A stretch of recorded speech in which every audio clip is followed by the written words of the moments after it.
Hare Krishna, I'm Sunita Sunil with you in 2-minute Mahabharata stories.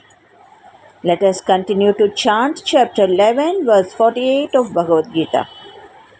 Na veda yajnadhyayanairna dhanairhi na cha kriyabhirna tapobirugraihi evam rupa shakyaham nruloke Drashtum tvadhanyena kuru pravira.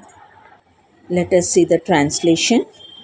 Krishna tells Arjuna, O best of the Kurus, this form of mind that you are seeing, universal, infinite, primeval, cannot be seen by anyone else in this human world.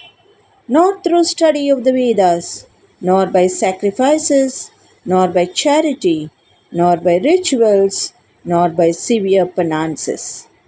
Meaning, right after showing the Vishwarupa Darshanam, Krishna now explains how rare this vision is.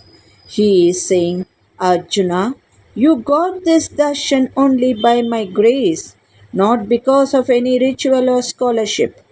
It is not something anyone can achieve by their own effort. This emphasizes bhakti, devotion, and surrender over mere knowledge or action.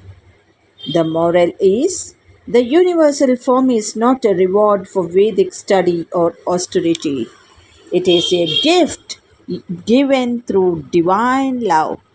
Krishna is shifting Arjuna from fear back to understanding, the path to the grace and devotion. Thank you. Good day to all of you. ಹರೇ ಶ್ರೀಕೃಷ್ಣ. ಶ್ರೀಮದ್ ಭಗವದ್ಗೀತೆ ಅಧ್ಯಾಯ 11 ಶ್ಲೋಕ 48. ನ ವೇದಯಜ್ಞಾಧ್ಯಯನೈರ್ನ ದಾನೈಃ ನ ಚ ಕ್ರಿಯಾಭಿರ್ನ ತಪೋಭಿರುಗ್ರೈಃ ಏವಂ ರೂಪ ಶಕ್ಯಾಹಂ ನೃಲೋಕೆ ದ್ರಷ್ಟುಂ ತ್ವದನ್ಯೇನ ಕುರು ಪ್ರವೀರ. ಅರ್ಜುನ, ಈ ಮನುಷ್ಯಲೋಕದಲ್ಲಿ ಹೀಗೆ ವಿಶ್ವರೂಪವುಳ್ಳ ನಾನು ವೇದಗಳಿಂದಾಗಲಿ ಯಜ್ಞಾಧ್ಯಯನಗಳಿಂದಾಗಲಿ ಕ್ರಿಯೆಗಳಿಂದ ಅಥವಾ ಉಗ್ರವಾದ ತಪಸ್ಸಿನಿಂದಾಗಲಿ ನಿನ್ನ ಬಿಟ್ಟು ಬೇರಾರಿಗೂ ಕಾಣಲು ಅವಶ್ಯಕನಾಗಿರುವವನು. ಅಂದರೆ ಗೀತೆ ನಿಮಗೆಲ್ಲ ವ್ಯರ್ಥವೆಂದಾಯಿತು. ಭಗವದ್ದರ್ಶನಕ್ಕೂ ಯೋಗ್ಯತೆ ಅರ್ಜುನನವರೆಗೆ ಸೀಮಿತವಾಯಿತು. ಆದರೆ ಈ ಹಿಂದೆಯೇ ಆತನು ಹೇಳುತ್ತಾ ಬಂದಿರುವುದೇನೆಂದರೆ, ಅರ್ಜುನ ರಾಗದ್ವೇಷಾದಿಗಳಿಂದ ರಹಿತನಾಗಿ ಅನನ್ಯ ಮನಸ್ಕನಾಗಿ ನನಗೆ ಶರಣಾಗುವ ಅನೇಕ ಮಂದಿ ಜ್ಞಾನವೆಂಬ ತಪದಿಂದ ಪರಿಪೂರ್ಣರಾಗಿ ಸಾಕ್ಷಾತ್ ನನ್ನ ಸ್ವರೂಪವನ್ನೇ ಪಡೆಯುವರು, ಈ ಹಿಂದೆ ಪಡೆದಿರುವವರು ಎಂದು. ಇಲ್ಲಿ ನಿನ್ನ ವಿನಃ ಬೇರಾರಿಗೂ ನೋಡಲಾಗಿಲ್ಲ, ಮುಂದೆ ಭವಿಷ್ಯದಲ್ಲಿ ನೋಡಲಾಗುವುದಿಲ್ಲ. ಆದ್ದರಿಂದ ಅರ್ಜುನನೆಂದರೆ ಯಾರು? ಬರಿಯ ಎಲುಬು ಮಾಂಸಗಳಿಂದ ಕೂಡಿದ ಶರೀರವುಳ್ಳವನೇ ಅಲ್ಲ. ಪ್ರಸ್ತುತಃ ಅನುರಾಗವೇ ಅರ್ಜುನ.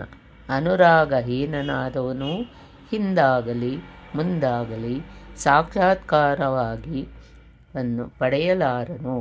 ಎಲ್ಲೆಡೆಗಳಿಂದ ಮನಸ್ಸನ್ನು ಹಿಂದೆಳೆದುಕೊಂಡು ಇಷ್ಟಕ್ಕೆ ಅನುರೂಪವಾಗಿ ರಾಗವನ್ನು ಎರಕ ಹುಯ್ಯುವುದೇ ಅನುರಾಗ. ಅನುರಾಗಿಯಾದವನಿಗೆ ಮಾತ್ರ ಪ್ರಾಪ್ತಿಯ ವಿಧಾನವಿದೆ.